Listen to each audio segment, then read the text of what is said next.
Why do most people never become wealthy even when they make good money? Well, they work hard, they get raises, they max out their 401k, and they try to be responsible. And yet 10, 20, 30 years go by, and they're still dependent on a paycheck. Here's the truth. In 2023, the game changed. Inflation exposed weak plans, interest rates exposed bad debt. The market exposed people who didn't have a real plan. And most people, they're still playing by the rules designed for a different economy. Today, I am breaking down exactly why most people never become wealthy. Not broke, just stuck. Because once you see the real patterns, you can't unsee them. And they're simpler than you think. One shot, now the future is yours. Go! This video breaks down the habits and money traps that quietly keep people from building real wealth. Income alone, it's not enough. Most retirement plans, they don't work anymore. What builds wealth today comes down to simpler math and behavior. And I've actually made a special document that breaks these 5 steps down into a weekly action plan. Click the link below, grab a free copy. It's definitely going to help you take this knowledge and information and rock it out to become wealthier. And with that, let's get into the 5 reasons why most people never become wealthy. Reason number 1, they're chasing income instead of assets. Most people, they're obsessed with earning more. And when they want raises or need to make more money, they get other jobs. They're looking for promotions. They're looking for side hustles. They honestly think that the answer is just make more money. If I make more money, I'll become wealthier. That is a trap. Here's the test. If you stop working and the money stops, that's income. If the money keeps coming in, that's wealth. Let me give you an example. You get a $10,000 raise. You feel great, right? But at the end of the year, you look at your bank account and there's not really $10,000 more there. Well, that's because you spent it. And that's because you didn't have a plan. And that's called income. Now compare that to buying a rental property. You put money in it once and every month that rent check comes in. Or if it's a lease option, it's paying you $1,000 a month, it's even more money. Now you're not working for it. That asset is now working for you. And that's the real difference. Wealthy people focus on assets that pay them. Real estate, business, equity, investments that compound, income that ultimately feeds you.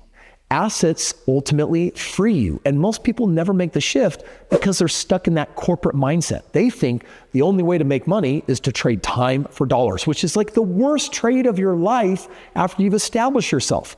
And that is ultimately a trap that you can't escape unless you shift your focus from income to assets. I was doing this math with my 14-year-old son, Daniel. He's fascinated by business and real estate, and he'll come to my presentations and webinars, and he's learning everything he can from Dad. And most days we have these financial conversations. So we're actually evaluating what happens when you buy a rental and do a lease option, and it makes you $1,000 a month. I said, if you make $20 an hour, how many hours do you have to work to make an extra $1,000? The math, 1,000 divided by 20 bucks an hour, you'd have to work 40 extra hours a month. But that property is working those 40 hours for you and paying you an extra $1,000. Wait a second. This month, that asset is working 40 hours for me at $20 an hour to make me $1,000, and then it'll do it next month again. And it'll do it the next month. And at the end of the year, I've made $12,000 more dollars. And then after 10 years, I've made over $100 extra $1,000.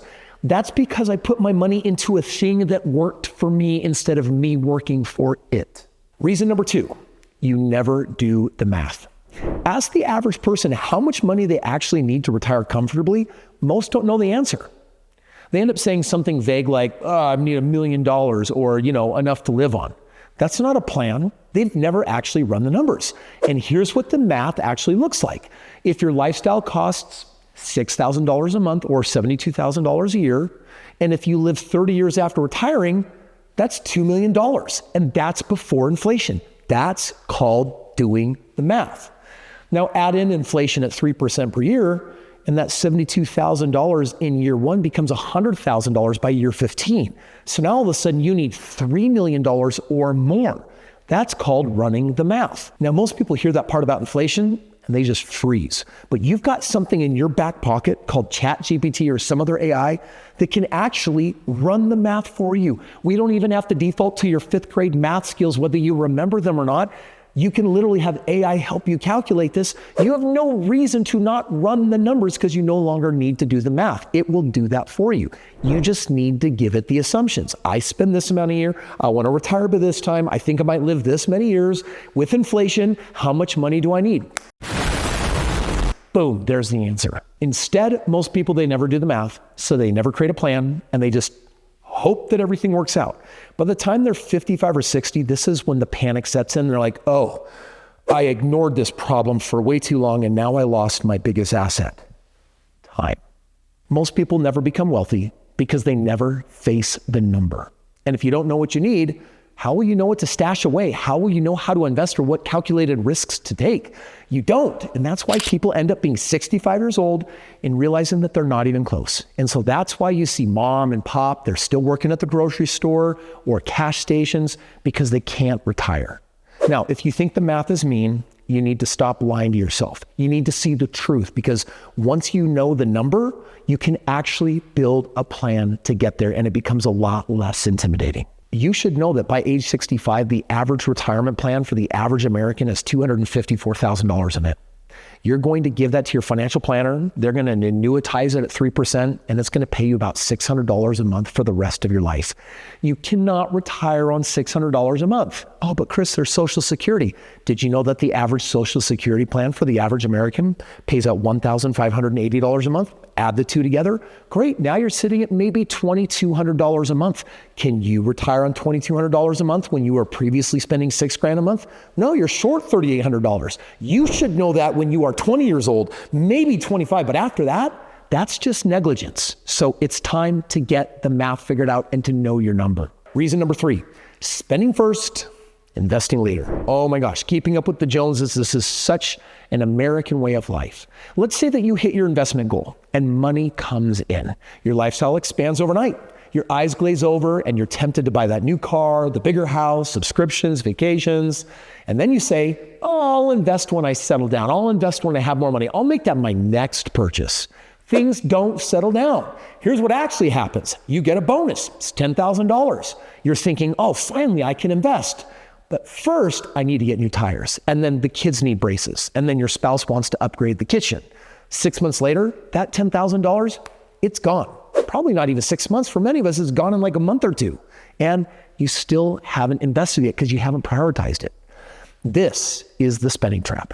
And it's why most people stay broke. If you're serious about wealth, you have to think differently. You've got to turn the game around. You got to repent from your old ways, if you will. You need to reverse the order, which means investing first, buying assets, automating that. That's how you win the game. Here's how that looks in practical terms. Money comes in, and before you see it, 20% goes straight off of the top and it goes to be set aside for your investments automatically. And then you find a way to live off of the 80%. You don't touch the investment money. It's already gone mentally from your mind. That's how wealthy people do it. So instead of you saying, I got to check my checking account to see if I have enough money to buy the next thing that I want, the investors are looking at their investment account saying, oh, good, I'm ready for my next investment. This is called paying yourself first. PYF. Pay yourself before your bills, your mortgage payment, your car, your phone. So don't forget, wealthy people pay themselves first, and then they live on what's left. Freedom first, lifestyle second, never the other way around. The fourth reason people don't become wealthy, they use debt to consume instead of produce. You see, debt itself isn't the problem. Misused debt is. It's like guns. They're not the problem. The misuse of the gun is the problem. Credit cards, vacations, car loans, that's borrowing money for stuff that drops in value. That is a financial trap. So let me break this down. You finance a $40,000 car at 7%. 5 years later, you've paid $47,000 total. That car is now worth $20,000. You've lost the delta of $27,000 because you bought the shiny object that lost value. That has a term. It's called bad debt. So you see, you borrowed money for something that lost value, and the second you drove it off the lot, 20% was gone like that. Now, compare that to good debt. Yes, debt is actually good, and wealthy people understand how important good debt is. You see, you buy a $200,000 rental property. You put a $40,000 down payment. You finance $160,000 at 7%. your tenant is paying the mortgage. Or if it's a lease option, there's $1,000 left over every month.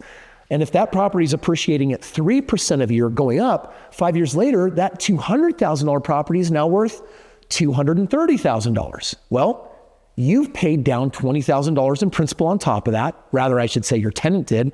And you collected $50,000+ in cash flow. And if it's a lease option, over $100,000. So when you add it all up, it's like, wait, this asset is making money. It's made me six figures. It's not the car that has lost $27,000 in the same 5-year period of time. Wealthy people use debt to buy assets that produce income and grow in value. And when rates go up, bad debt gets expensive fast. Your car payment doesn't care if you can't afford it. It's due every single month, no matter what. But your good debt, your tenant is paying it, so you're protected. And if debt doesn't create cash flow or long-term value, it's not leverage, it's pressure. And pressure breaks people down. The fifth reason people don't become wealthy, they're trying to look wealthy instead of actually being wealthy. Now this one kind of hurts, especially if you look at my background and you're like, oh, Kris, you've got a $500,000 crystal behind you and you've got $1 million worth of stuff in your office. But I gathered all of this stuff because for my first decade, especially my first 5 years, I didn't own a single nice luxury anything. I focused first on making sure my money worked for me. And now I'm getting the benefits and the results of that lifestyle choice. So here's why this one hurts. Approval, well, it's expensive. Cars, watches, image, status. People spend money that they don't have because what they're trying to do is impress other people. In fact, most people are people pleasers. They're just walking around trying hard to get validation that they didn't get from mom or dad growing up, when the truth is you're supposed to learn how to give it to yourself. Bottom line, if your lifestyle is louder than your balance sheet, you're building a performance, not wealth. Let me give you an example.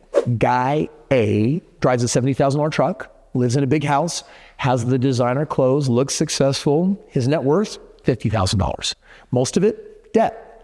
Guy B drives a 10-year-old Honda, lives in a modest house, wears normal clothes, looks average, net worth, $2 million.